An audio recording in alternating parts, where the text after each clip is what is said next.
dalam dunia penagihan. Ada 4 divisi. Yang pertama divisi front end, divisi back end, recovery, last parking. Paham ya? Apa sih front end? Front end ini adalah isinya manusia, Bang. Sama kayak kita kerja, ada divisinya, bener nggak?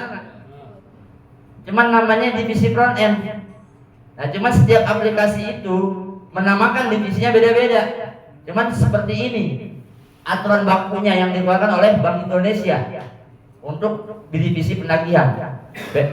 Front end, back end, recovery, last parking.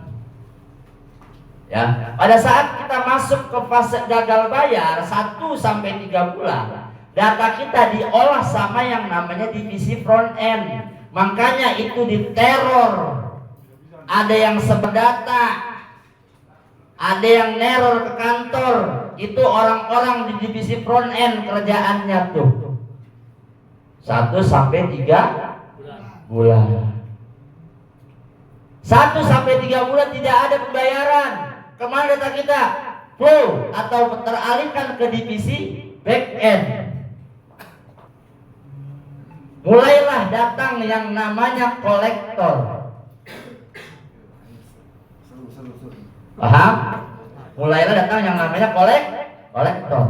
Di keterlambatan 4 sampai 6 bulan. Jelas emang ya? Oke. Klaim asuransi dilakukan ketika data nasabah teralihkan dari front end ke back end.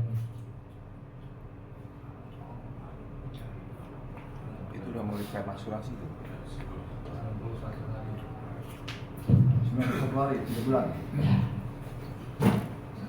Ketika kita tidak ada pembayaran di sini, di hari ke-91 atau dalam kurun waktu 3 bulan betul-betul tidak ada pembayaran, klaim asuransi dilakukan. Makanya data kita dialihkan. Ada yang langsung ke pihak ketiga, ada yang belum. Kebijakan itu sesuai perusahaan. Paham ya? Artinya ketika klaim asuransi dilakukan, balik masih si duit pihak pertama? Balik. Berarti baliknya ketika data nasabah masuk di divisi back end. Tidak ada pembayaran lagi. Dalam kurun waktu 4 sampai 6 bulan. Bakal kemana datanya? Bakal ke recovery. Dan recovery ini rata-rata pihak ketiga ya. Yang disebutnya kolektor itu. Kolektor di sini juga udah ada, Pak. Tapi di sini masih kolektor internal. Ketika dialihkan ke recovery atau pihak ketiga, ini eksternal. Itu golongan Hercules tuh. Paham ya? Dialihkan. Artinya apa? Di sini ada proses jual beli. Cerdas. Untung lagi nggak pihak pertama?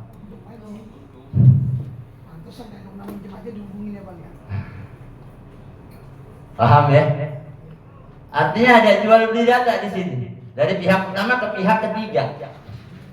Ya, dari pihak pertama ke pihak ketiga. Bagaimana sistem MOU jual datanya? Jual datanya. Ada 2 sistem. Yang pertama sistem komisi, yang kedua sistem jual putus. Sistem komisi di data aku kasih lu, kalau lu tagih ada payment lu kasih komisi. Nah, kalau lu nggak ada payment ya maaf, aku nggak bisa kasih lu komisi. Atau mau sistem jual putus lu bayarin. Gue punya data sekian miliar data, lu bayarin sekian ratus juta. Saya sebagai pihak pertama lebih pilih jual putus. Nggak ribet. Akhirnya saya jual putus. Abang yang olah itu data, miliar data. Karena satu orang itu punya lebih dari 1 pinjol. Benar nggak sih? Miliaran data. Miliaran. Saya nggak percaya satu orang cuma punya 1 pinjol, bullshit. Nggak percaya ya.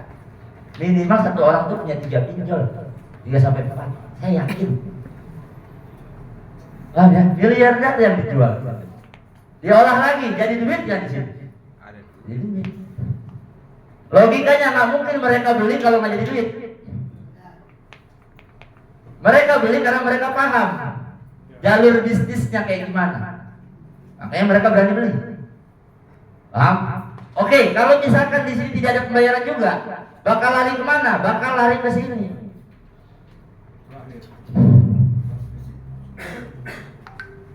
Paham ya? Kalau selama di sini ini kita backup, bakal cepet nggak buat nyampe ke sini? Itu yang gue lakuin. Paham ya?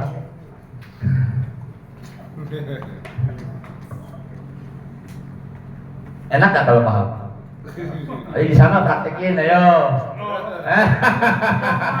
Karena nggak tahu salahnya. Itu. Kenapa kau bang Ujai bisa? Ya karena saya dulu di sini bang. Saya paham jalurnya. Saya ngerti pemain-pemainnya siapa aja. Saya ngerti pentolan-pentolannya siapa aja daerah sini. Udah itu orang susah. Lu mau ngapain? Keringetnya jepret juga nggak jadi duit. Lu mending kemalahan ya. Gue tahu apa yang gue lakuin. Selesai.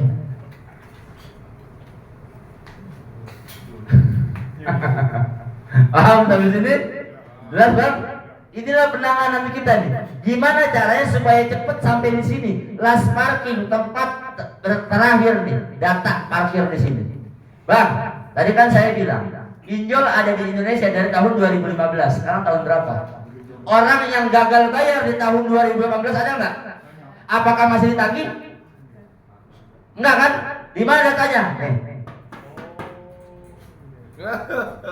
Pertanyaannya gini Bang Jai, kalau sudah di last parking itu kan memang orang itu sudah tidak ditagih. Hah? Tapi data dia apakah aman secara BI checking atau slip? Kalau secara BI checking slip itu kena. Karena BI checking atau slip itu akan berubah status apabila ada pembayaran. Oke. Tadi kan saya bilang Pak, slip OJK itu aturan yang dibuat sama manusia. Menunggu ada peraturan bisa merubah itulah ya. Bukan menunggu peraturan bisa dirubah itu, kita yang ngakalin gimana supaya bisa. Tanda kutipnya gini Bang Jai, BI checking kita udah jelek, pastinya kan jatuhnya di Kolima. Kolima. Dan orang itu untuk mengakses perbankan zaman sekarang itu urgent lah. Ah. Kayak beli rumah, Ah. mobil, semua KTA semuanya kan butuh. Oke. Cara ngakalinnya supaya itu bisa lolos gimana? Ada caranya bang, saya nggak bisa jelasin di sini. Oke, tapi ada kemungkinan. Ada. Karena saya paham kok orang itu lebih takut sama blacklist OJK daripada di blacklist sama Tuhan. Oh, benar, emang begitu. Makanya kita tahu caranya. Tapi kalau di blacklist sama Tuhan saya nggak tahu caranya ya. Masing-masing. Obat lah. Ternyata kita tuh lebih takut di blacklist sama OJK dibandingkan sama Tuhan. Lu nggak sih marah-marah? Itu. Ya, jadi semua permasalahan bang, itu saya pastikan ada solusi bang. Ya karena memang kita disetting manusia itu untuk mencari apa sih? Solusi. Makanya kita dikasih akal, Tuhan kasih kita akal, bukan cuma jadi pelengkap isi kepala.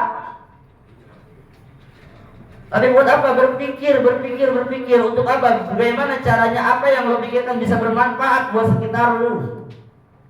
Bagaimana caranya otak yang dikasih sama Tuhan bisa menolong sekitar lu? Nah itulah khairun nas ahsanuhum khuluqan wa anfa'uhum linnas. Sebaik-baiknya manusia yang bermanfaat untuk manusia lain.